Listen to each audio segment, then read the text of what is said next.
Hello, everybody. Welcome back to LettermenRow.com. I am Jeremy Birmingham, and this is Birminology. Today, we are talking to Ohio State 2023 wide receiver offer Bryson Rodgers, a new name on the Ohio State recruiting scene, but not a new name to Ohio. He's actually from Ohio, despite playing his high school ball in Florida. So I want to get Bryson on the show, talk to him a little bit about his recruitment and the recent offer from Brian Hartline and the Buckeyes, and get a feel about what that means for him and his family and his recruitment. Let's get to it.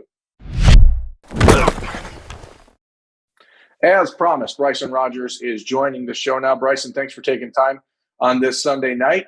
You played your first 7-on-7 tournament of the weekend of the year this weekend. How'd it feel just to be back out there playing ball? It was a great time. Me and my teammates been waiting for that moment for a long time. Seeing other 7-on-7 teams out there competing, just knowing that feeling of when we get back out there and compete at the highest level and what we're going to do weekend in and out. So getting out there, getting a championship this weekend with my teammates was amazing. We had a great time. We can't wait for the next one. You know, I think 7-on-7 is really interesting because obviously it's not real football to a lot of people, but as a wide receiver, you certainly get an opportunity to shine out a little bit. But coming out there and playing now this weekend, you're going out there with a lot of different accolades to your name, a lot of different offers, right? Ohio State, Alabama, Georgia, all these schools now are in the mix for you. Mm-hmm. Do you feel like it changes when you're out there and dudes are covering you and they're like, oh, this guy's got everyone offers?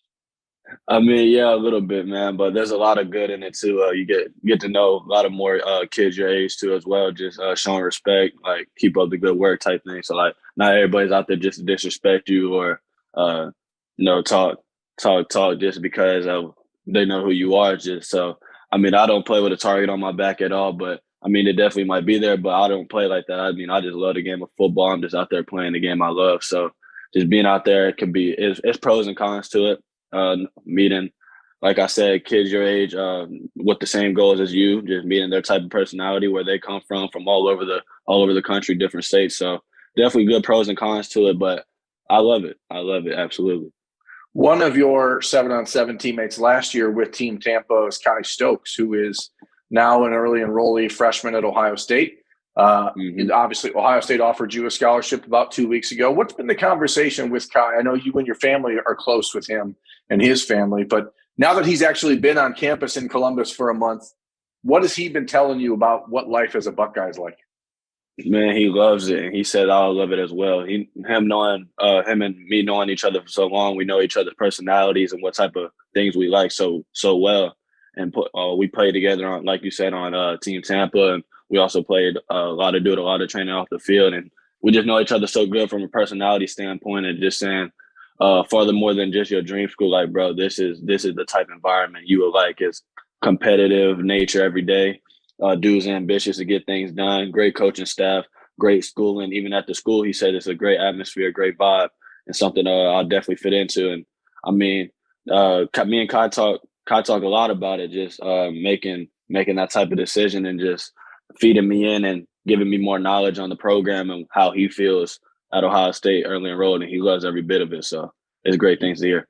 You mentioned a term that in recruiting has sort of become almost a curse, the dream school. A lot of times what recruits say, this is my dream school, right? And everyone has a different reason for it. Maybe it's the team you grew up watching on TV. Maybe it's the team your favorite player played for. Maybe you just liked Oregon's uniforms. A lot of kids, like that, right? Ohio State is one of those schools for you because Ohio is home. And people hear that and they say, oh, the dream school curse.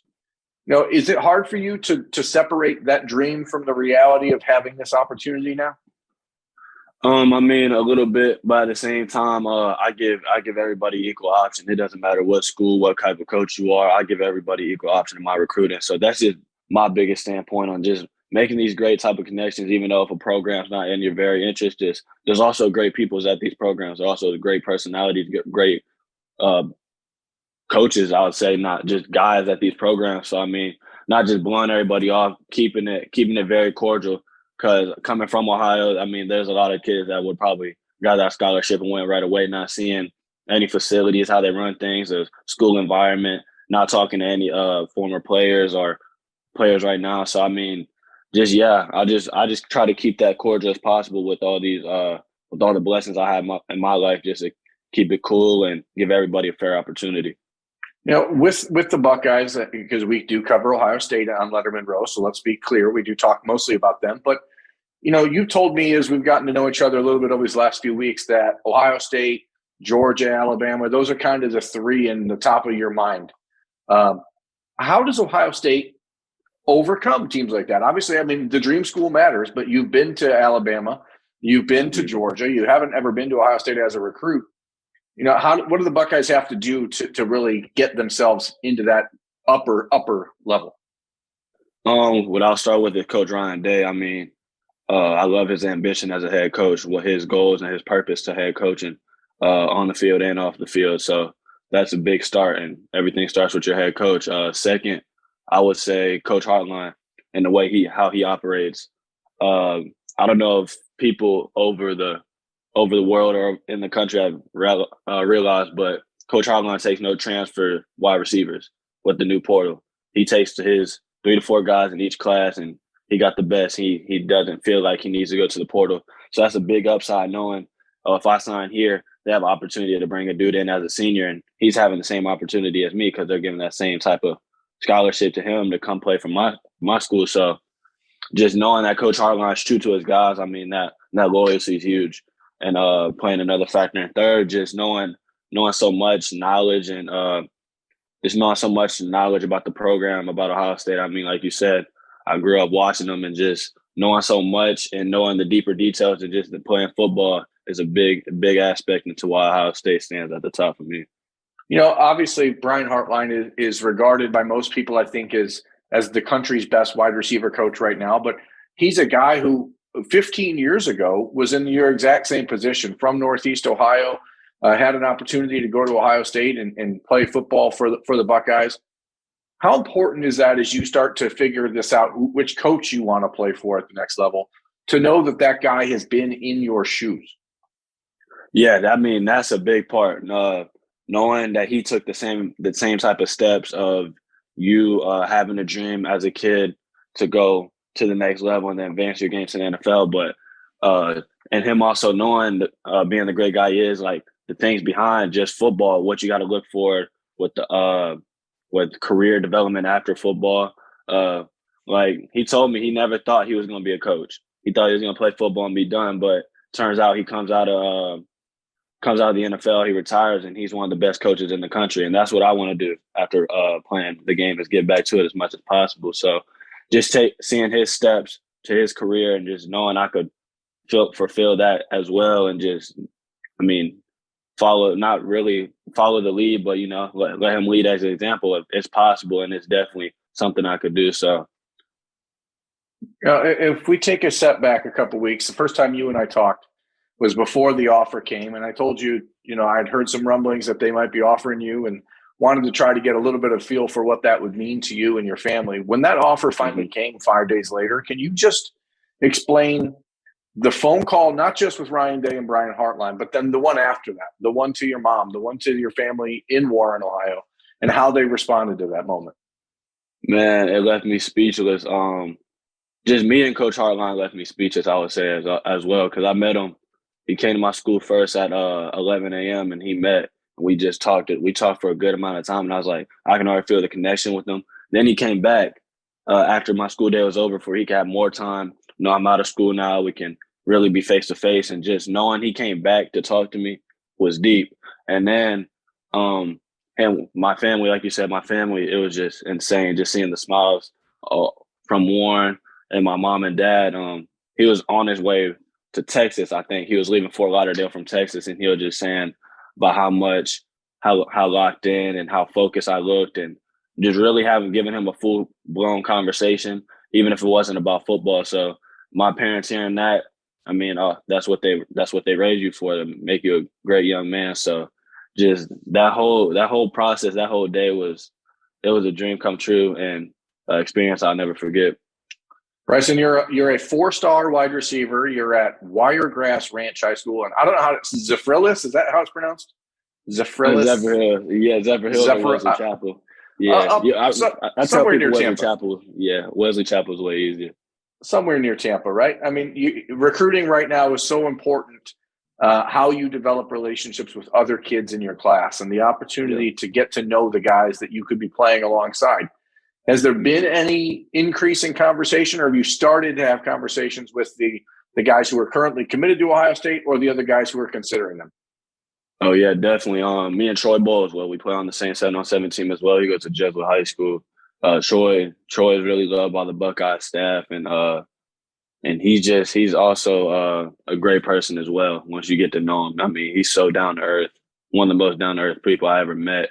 And his dad's having the type of accolades he has, being a defensive coordinator for the Bucs head coach, you would never think Troy would be his son. Like it's insane. And we've been talking too, and he's saying the same things I'm saying about the program, and that's not his dream school. So that's how you know it's real. That's who I've been in contact with.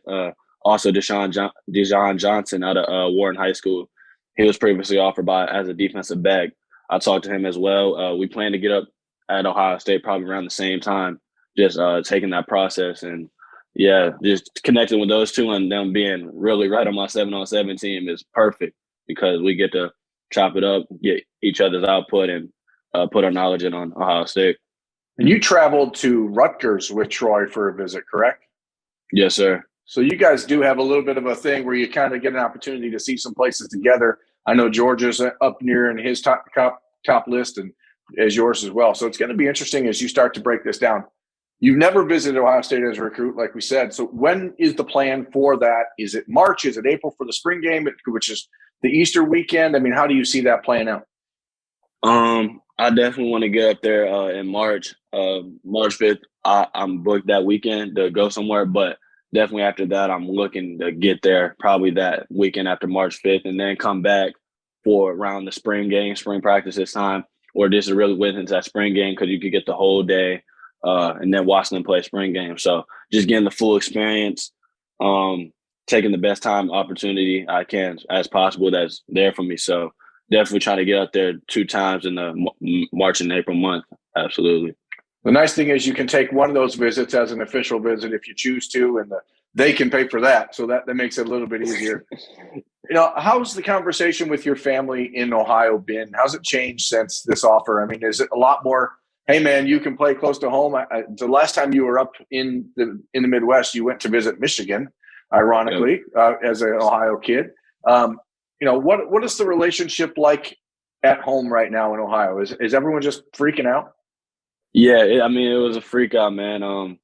We've just been talking about it, and just like we always thought of this happening. So just like and the speculation definitely in the air with, playing at home in front of my family, doing what I always wanted to do, having them at the game, supporting me, and playing in the Horseshoe 105,000 every night. That's not what you're gonna get everywhere in college football. And just knowing those type of fans and people that come from Ohio, they love their football, really love who puts on the show for them. So definitely, man.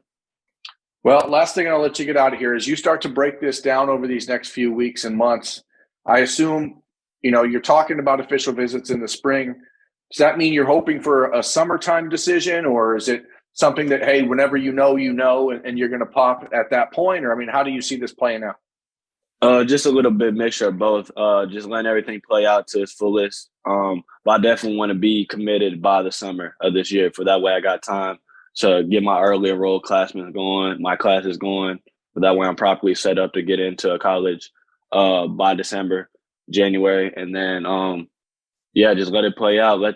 Take these visits in, take my time with it. Nothing rushed, but I definitely want to be committed by the summer. Just have my plan to be committed by the summer.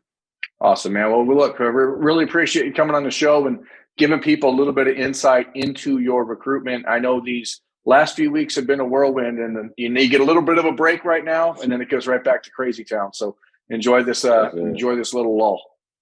Yes, sir. Thank you so much. No problem at all, man. That is Bryson Rodgers, Ohio State 2023 offer at wide receiver, one of the more recent offers by Brian Hartline and the Buckeyes. I'm Jeremy Birmingham. This has been Birminology. Thank you for watching. Thank you for listening. We'll check you next time.